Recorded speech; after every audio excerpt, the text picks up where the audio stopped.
Hello and welcome. Silrace here with Mechwarrior Online. This is two games of Grey Death gameplay. This is the Shadowhawk Hero Mech, if you don't know what the Grey Death is. And yes, this is post-gameplay commentary on this stuff. Mostly because, well, I was really just trying to figure out a build for the Grey Death, like...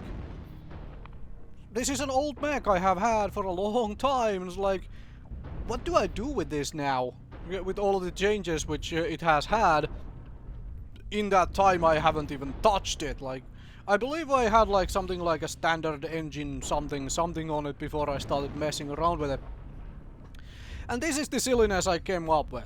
Because it does have a fairly nice quirk for the AC-10. It has very fast reload speed, you know, refire rate, as you can see if you look at the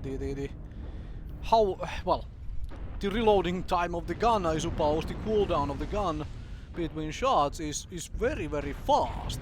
So there is that. And once I noticed that, well, what to pair it with, some sort of a missile system seemed reasonable. So a single MRM-10, and here I am just trying to put that AC-10 to some use from distance. Because for once, on Caustic Valley, you don't have the entire team running around to the right. But then I am seeing the movement, and at that point I'm like, well, I ain't gonna be the last one sitting around here to get caught on my own and absolutely just murdered in a well, ring around the outer edge of the cauldron, right? The high-mounted AC-10 is really nice. You can just peek over things, it is fantastic. Now granted, it is on the left side of the mech and that is going to be problematic for sometimes, but yeah, I'm not really using the MRM-30 here too much, because I kind of don't want to waste the MRM at these maximum range distances where doesn't really hit all that well, like the damage is spread over so much anyway, so there is that. And now I'm realizing that, hey, I am the last damn one here. So let's cut through the middle and try and team up with the rest of my team. Obviously at this point I have the enemies right behind me, but I'm also shooting this annihilator in the rear, so there is that, which is good. And there we go. There is everybody else now cutting in through there to shoot me in the rear. So, yeah. Thankfully have enough speed to do that sort of thing. To actually, you know, be able to maneuver even if I end up being in a wrong position, which is kind of likely at times. So that would be a lot of people there. I don't want to peek into that right away. But there would be a Fafnir here who is shooting at my teammate, so let's peek at somebody else. And also there is apparently a Bladass back there. That's my arm gun. No weapons in the arm. That's entirely fine. Don't care about the arms. Oh, this dragon is real close. Hello. Well, can I stop you from peeking this way? Oh, it's a dragon with triple rotaries. Okay. I honestly thought it would be a dragon with 3 Ultra 2s, but apparently it's a dragon with 3 rotaries. And that's a roughneck. That's a mech I do not want to trade with because, oh my word, that thing hurts. Trying to spread the damage all over the mech. You know, use right side now because I have actually some armor there on that shoulder still. And trying to put down some more firepower while everybody is rotating around. I'm gonna get caught here, obviously, like, can't avoid that, and there we go. That's me dead. Also, I completely and utterly forgot to record the very end game screen for this game, so unfortunately I can't show you that. But for the first match with a build I have just come up with, this was decent.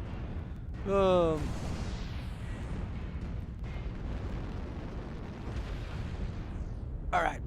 So, next game on Rubelite Oasis. Let's see if this goes better. Let us see if this goes better.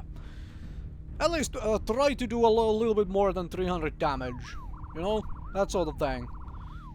Because the 300 is a decent starting point when you are only just starting with a random build you cobble together to figure out, okay, what do I do with this mech? Like, I'm not saying the Great Death is fantastic mech for today's meta game. It really isn't. Like, if you are looking for a really super good hero mech, maybe don't get the Great Death. Alright? I got this like ages and ages ago. But sometimes you just wanna go back to some old mechs. I really like doing that, figuring out, okay, what do I do with these things now? Like, is there something I can make with these which would be actually at least workable? And that's part of the fun for me for Mechwarrior Online.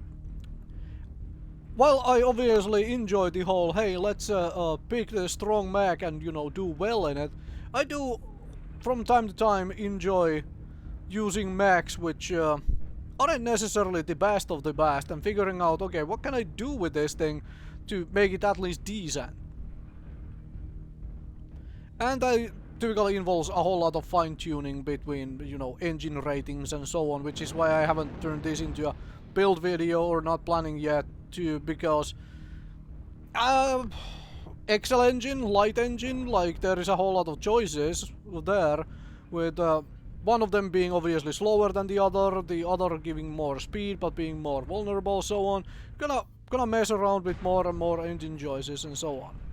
Actually remembered that the AC-10 has a little bit of a drop on it, so I aimed just above the UAV, so there is something decent I remember from this game at least, so that's a start. And that's a dual AC-20 Jaeger. I don't wanna mess with that. And there is me failing the first shot because of the drop. Aimed right just a little above it, and there you go. Oh, hello down there. Urban Mech pair. Urby pair down there. Dude, where are you facing?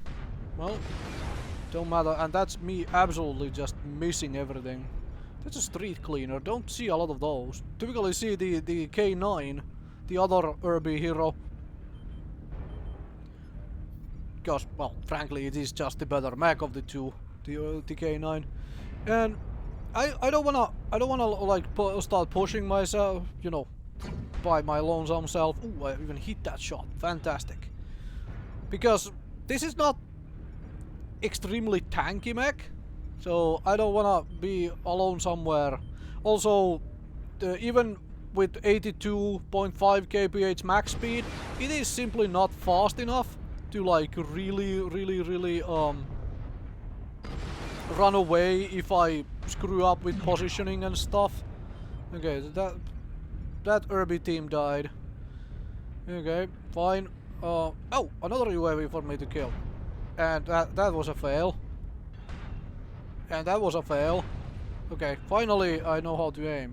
Okay, who's shooting me in the back? I'm gonna go down. I don't wanna be shot in the back. Also, a lot of my team came down, so that turned out to be a decent idea, even though I just did that because it was like, hey, if there is somebody up there shooting me in the back, I don't want to be up there to get shot in the back. Ah, there we go. There is somebody shooting me in the back. A wolfhound. Alright, should have paid attention to that. Let's actually take on that wolfhound then. Because I can trade with the wolfhound. I should have enough firepower to trade with the wolfhound, especially when the wolfhound is that damaged. Problem is I cannot catch it if it decides to entirely just run away. So I'm just trying to do other things. Ah, there is a rifleman over there as well. Missing the rifleman. Hello there. I don't see who you are, but you can have some AC-10 shots.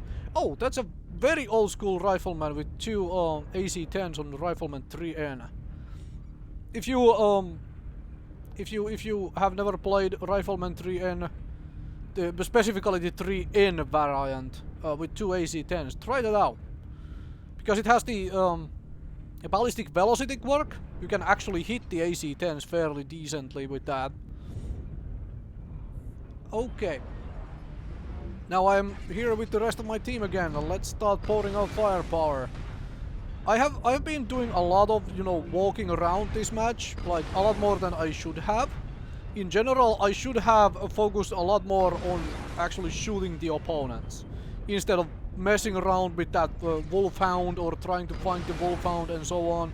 Like, keep these guns firing. I have enough range with that AC-10 to essentially peek and poke from distances and so on.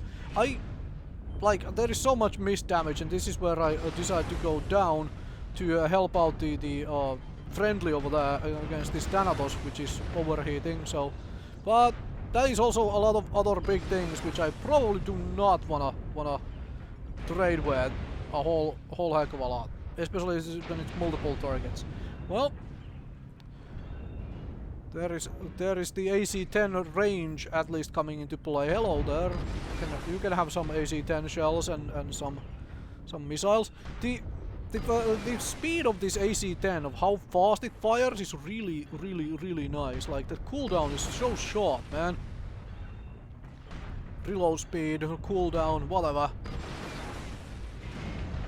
See you shooting at me, so I'm gonna turn around and allow you to shoot my side torso instead of my straight into front into my CT. Now he's focusing on somebody else, so let's again back up the team.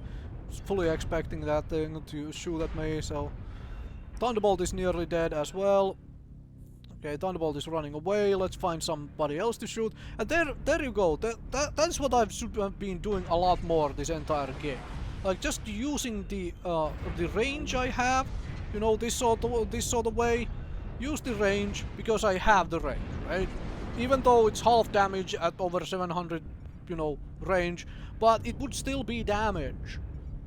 Instead of faffing around, wandering around, trying to find the wolfhound, which I know I can't catch if it decides to run away, that sort of thing. Like, oh well. Mistakes made from that point of view, like, shoot more, spend less time wandering around the map, huh?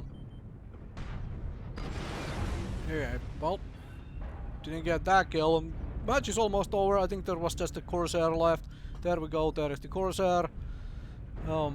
Let's go and take on the Corsair. I do not want to go there alone though.